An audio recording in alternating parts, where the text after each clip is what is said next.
For those who were left wounded or sick due to the ongoing civil war in Syria, receiving medical aid in Israel was sometimes their only hope of survival. The children crossed the border along with their parents, fearing of what they could face back home if their identity was revealed, but also fearing of what they might encounter in Israel, officially still in a state of war with Syria, and a country many were brought up to hate their entire lives. My feeling was fear. But when I came here, I saw something else, not what they have put in our heads, not the same idea that they told us, that the Israelis are enemies and Zionists and all that. I saw the opposite.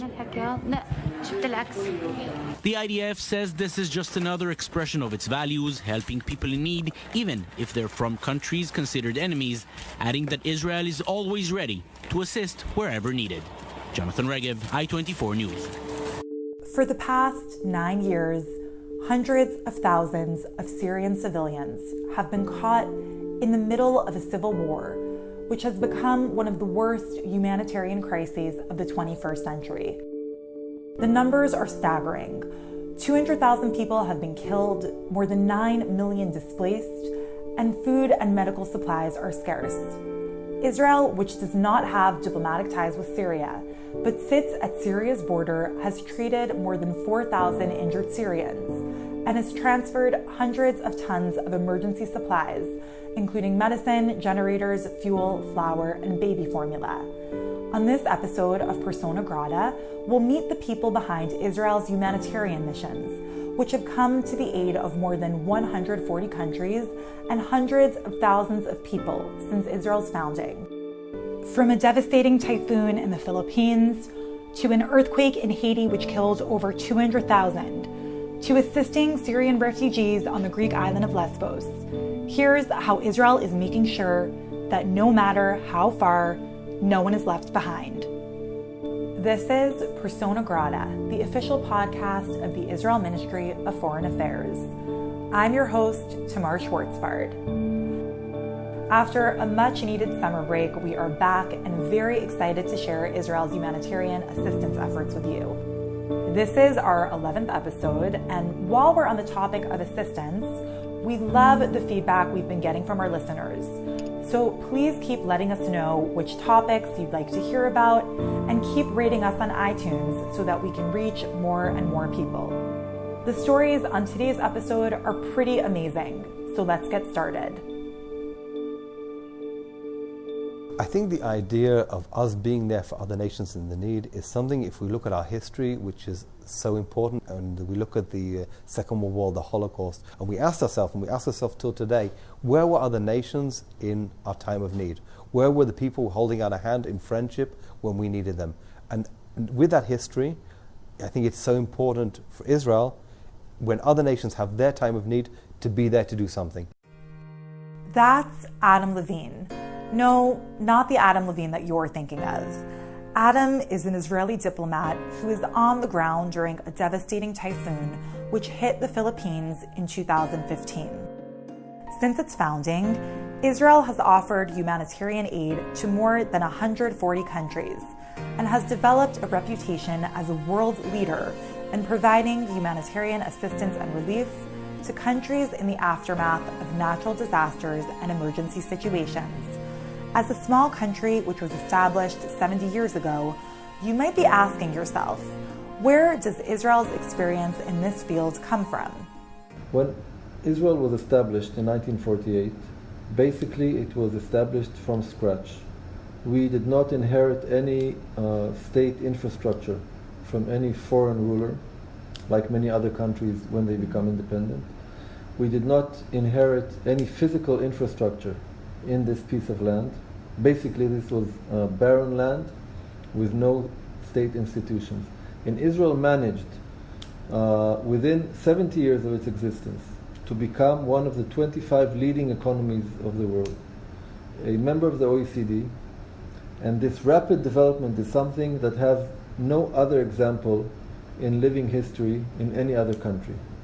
And this experience of rapid national building and rapid state institution building is something that is very, very unique and appeals to many other countries who look up at Israel and the Israeli experience and try to imitate it and try to borrow from Israel its experience in this field. Gil Haskell, the head of Mashav Israel, Israel's Agency for International Development Cooperation, and the Deputy Director General at the Israel MFA, is an expert in infrastructure and capacity building. Under his leadership, Mashav Israel continues to offer Israel's expertise in nation building to developing countries around the world. Mashav is the Israeli official agency for international development cooperation and the Israeli government's arm for international aid. And from the very beginning, Israel has been offering different countries in the world, actually a very wide array of developing countries, international aid, humanitarian aid, and international development assistance and cooperation. Israel's experience in international development and capacity building can be very useful when it comes to helping other countries rebuild and cope in the aftermath of natural disasters and emergency situations. Israel is the world's leader in fields such as agriculture, water purification techniques, and medical technologies. The Israel Defense Forces Medical Corps Field Hospital, which assists countries during humanitarian crises, is the first of its kind in the world to achieve a Type 3 rating, the highest rating by the World Health Organization. For these reasons, Israel is in a unique position to offer emergency aid and more long-term humanitarian assistance to countries who need to rebuild in the aftermath of natural disasters and other crises. Israel has the unfortunate experience of emergency preparedness because of our history, because of current affairs, because of our neighborhood. And we have decided not only to utilize this experience within Israel, but also to export this knowledge and experience to other countries in need. And we try to offer this experience to every single country that undergoes natural disasters, terrorist attacks, or any form of emergency preparedness. And we do this with no strings attached. We do this regardless of diplomatic relations. We offer our experience to every country in need in their very, very dire times. As Gil mentioned, a large part of Israeli foreign policy is humanitarian assistance. In the past decade, Israel has helped dozens of countries in their time of need, from the Democratic Republic of Congo, who suffered a fuel tanker explosion in 2010, to a major tsunami in Japan in 2011, to Vanuatu in the aftermath of a deadly cyclone in 2015. Israel is one of the first countries on the scene prepared to offer emergency assistance. So what does this humanitarian assistance look like? What are the steps that Israel takes when a disaster strikes? If it's a very, very major crisis like the earthquake in Haiti, like the earthquake in Nepal, like the earthquake in Mexico, which are really events that change the face of these countries. And usually what we will do is, through the Israeli military experience, we will establish a field hospital run by the Israeli Defense Forces. And this will be the immediate response in order to treat the needy in the first 2 weeks.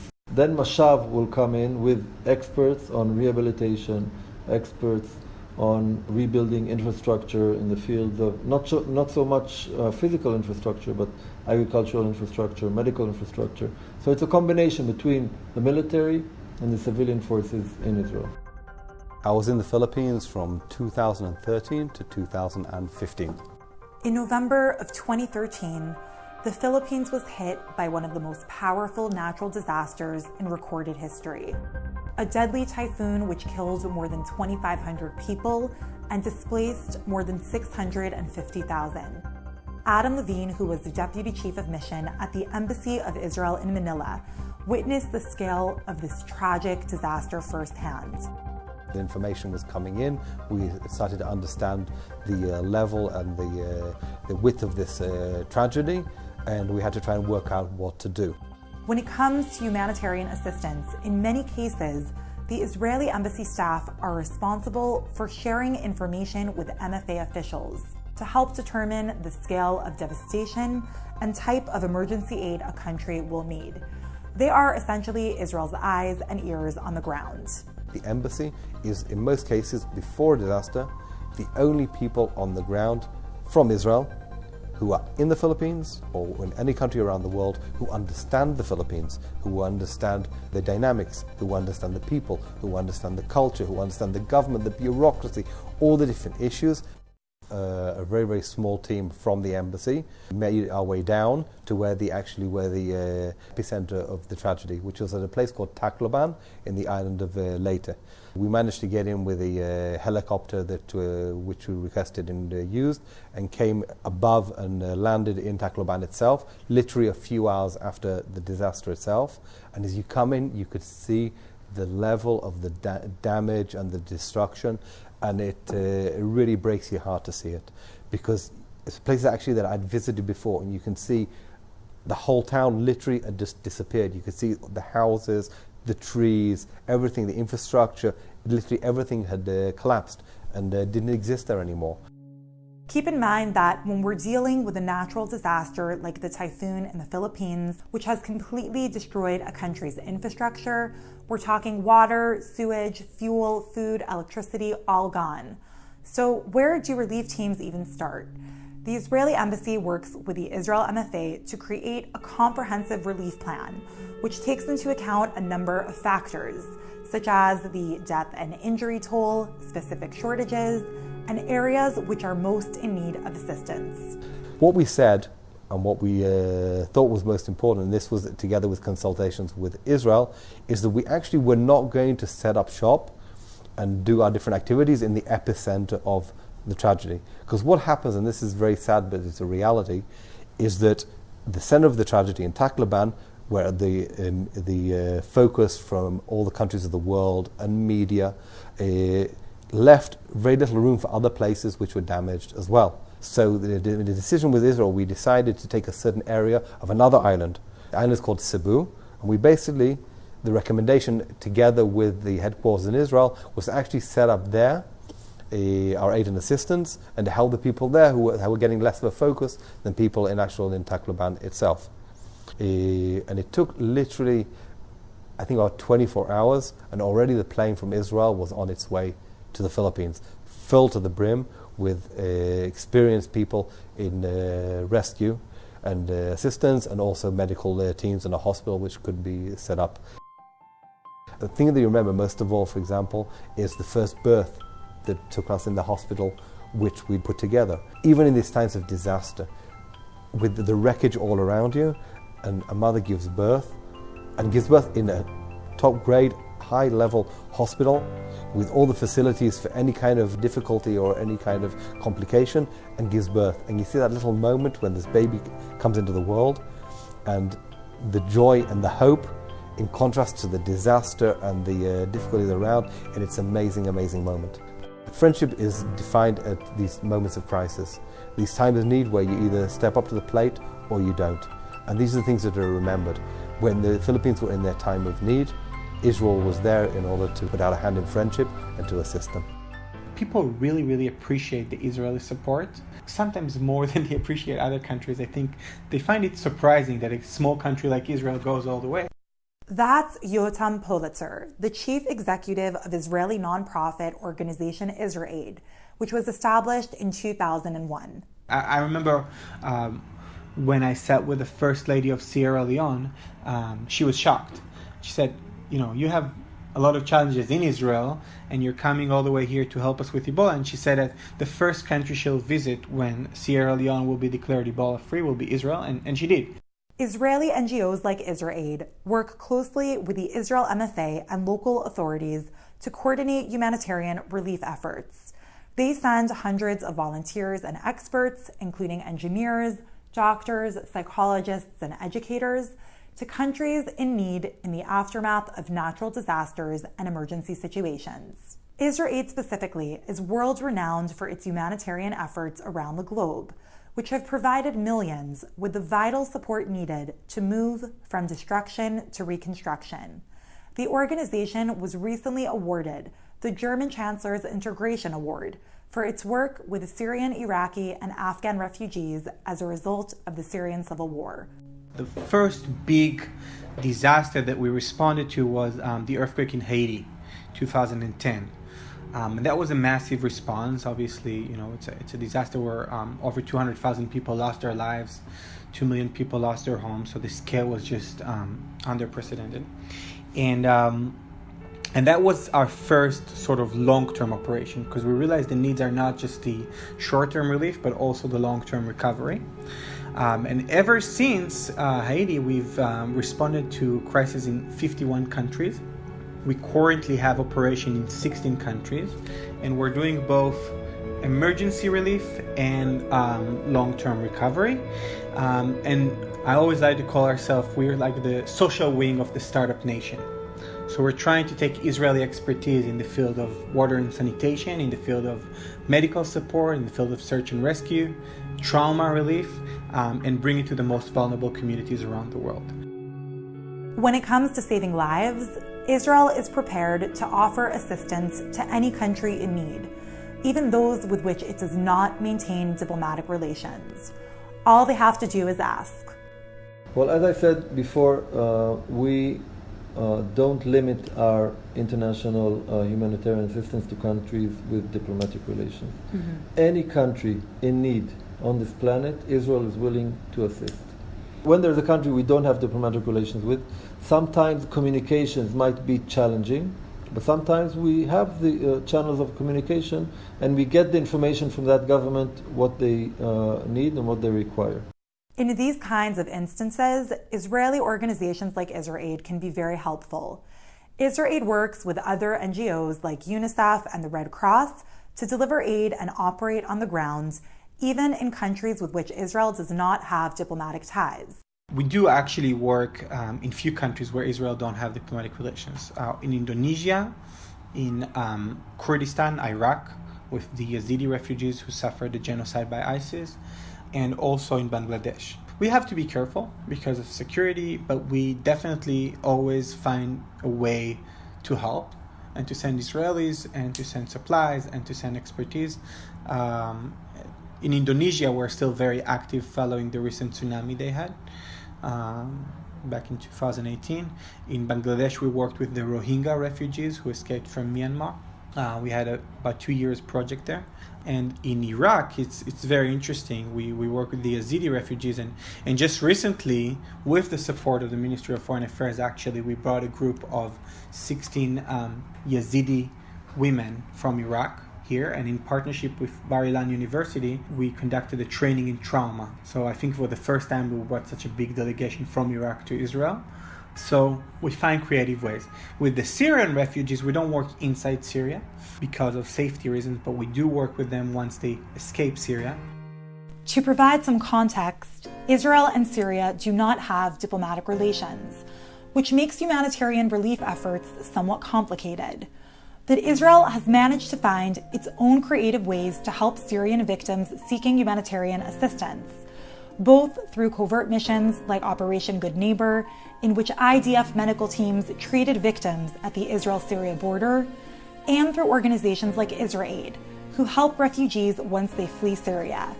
IsraAid has been particularly active on the Greek island of Lesbos, which since 2015 has housed more than 300,000 Syrian refugees who made the dangerous trek from Syria to Greece via Turkey and then by sea. Again, in the summer of 2015, I don't know if you remember, there was one picture of a 3-year-old Syrian boy, Aylan Kurdi, whose body was washed away on the Turkish coast. This one picture, triggered the world. Finally, 4 years after the war actually started, we're seeing a lot of boats that were capsized, a lot of, babies, elderly, disabled. So there's a lot of humanitarian needs, and very quickly we understood also that the language and the culture is a big gap, and that could be our advantage. So we started recruiting hundreds of Arab Israeli doctors, nurses, psychologists, and social workers, and we started operating there, and we're still there. We're still Lesbos. I'm actually going there tomorrow. So we started with providing medical support for people whose boats were capsized, and they were even people who their boats weren't capsized. Just in the last part of their journey, in the winter, the water was very cold, so just even being in the water could endanger their life with hypothermia and others. So they really needed initial medical support. And then very quickly we understood that the needs are not just medical, the needs are also psychological. Because again, a lot of people lost their loved ones, a lot of people were really traumatized from the war, and so we started to also provide trauma counseling. And then we realized that the needs are also education. So we joined Hashomer Tzayir youth movement that started a school called the School of Peace for refugees on the island of Lesbos, and we provided them with education. It was interesting because the teachers were refugees themselves.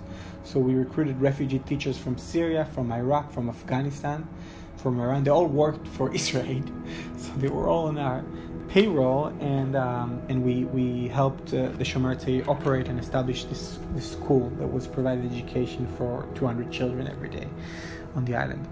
Israeli efforts in the aftermath of humanitarian crises are not just about providing immediate relief. Israeli emergency response teams place a large emphasis on long-term relief to give devastated communities the support that they need to get back on their feet.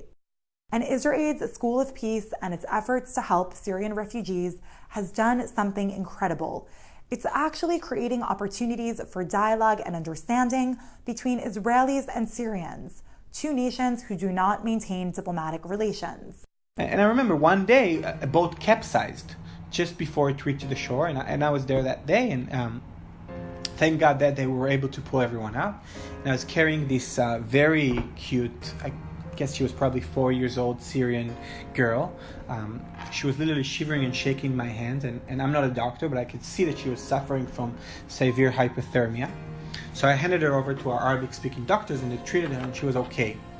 Her father, he was able to pull himself out because he knew how to swim, but he was shocked. He couldn't say a word, and he kept staring at us, and I guess he didn't know what we were doing to his daughter. But surprisingly, when he finally opened his mouth, he spoke fluent English, and he told me something that I always quote. He said, "My worst enemy became my biggest supporter, and the people who were supposed to protect me back home in Syria are chasing me away." And I think for me it was really the first time that I realized what an opportunity we have through this terrible tragedy that's still going in Syria as we speak, not only to save lives, which is again our main goal, but also to build bridges and to change people's perspective. So what is it that drives Israel to help those in need, irrespective of race, gender, and nationality? You know, there's a Jewish trait called tikkun olam, healing the world. And as a Jewish state, the state of Israel decided from a very early stage of its establishment to take this trait of tikkun olam and to embed it in its diplomatic activity. That's why we offer the Israeli assistance, the Israeli know-how, the Israeli experience as part of our diplomatic toolbox. And this diplomatic toolbox is not a short-term endeavor, but a long-term commitment in which Israeli representatives on the ground continue to assist those in need well beyond the end of a natural disaster or crisis. Well, there was a major earthquake in Haiti, which I think many people recall. And apart from the immediate relief, which was a very major field hospital that Israel deployed there, by the way, one of the first to deploy, even though Haiti is very far from Israel, distance-wise, but Israel was one of the first to deploy a major field hospital in Haiti. When the immediate response period was over, we offered the government of Haiti to build an emergency hospital in the northern part of Haiti, which had very little medical facilities. And we established that hospital, and up until today, more than 10 years after that earthquake, we are still sending our experts to train the medical staff in that hospital in northern Haiti, which is one of the major medical facilities which assists the very vast population in that area of the country. More important than just being first on the ground is actually being the last one to leave. So one is from Japan after the tsunami. And again, why would Japan, the third largest economy, need support from Israel? And in fact, the Japanese, as we all know, are very organized. They didn't really need support on the physical side. They were very good in building shelters, in providing supplies, food, water, etc. That wasn't the issue. But the biggest issue that we identified, that the biggest gap, was mental health and trauma. In the Fukushima area, where, again, 20,000 people lost their lives, 500,000 people lost their homes, there was no proper trauma relief and trauma counseling. So we started with a small kindergarten where 8 children died from one very simple trauma release activity that was actually piloted in Sderot for kids who were suffering from bombings from Gaza. We did the same thing. We did copy-paste using art and did it for Japanese children. The Japanese children were really into it because they're kids and they want to express themselves. And then the teachers were shocked because they said it's the first time the kids actually expressed themselves regarding their trauma. And then these teachers from this one kindergarten asked to learn these techniques. And then other cities and other kindergartens and other schools heard about it, and that program expanded to 10 different cities in Japan. And we built like a training institute, like a mobile training center, was going all around the disaster area. And eventually we trained about 3,000 Japanese counselors and social workers and teachers in helping children cope with trauma, and that took about 7 years. And Israeli authorities like Mashav continue to train first responders from all over the globe to make sure that when a tragedy strikes, they are ready and prepared to save lives. Well, they're coming to Israel to learn a very wide variety of areas dealing with emergency and disaster relief, definitely. And when you talk about disaster relief, it's a multidisciplinary area which involves community development and community rehabilitation. It involves medicine, it involves education, it involves deployment of populations. And all of these, Mashav is training tens of thousands of professionals from all the developing countries in the world. Up until today, Mashav has trained 300,000 professionals from 140 different countries. We know for a fact that many of the Mashav graduates that return to their countries, maybe especially the countries that don't have diplomatic relations with Israel, have become ambassadors of goodwill for Israel in their countries.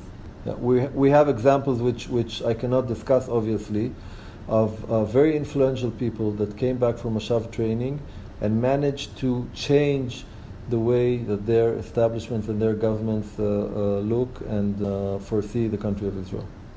Well, the planet is a small global village.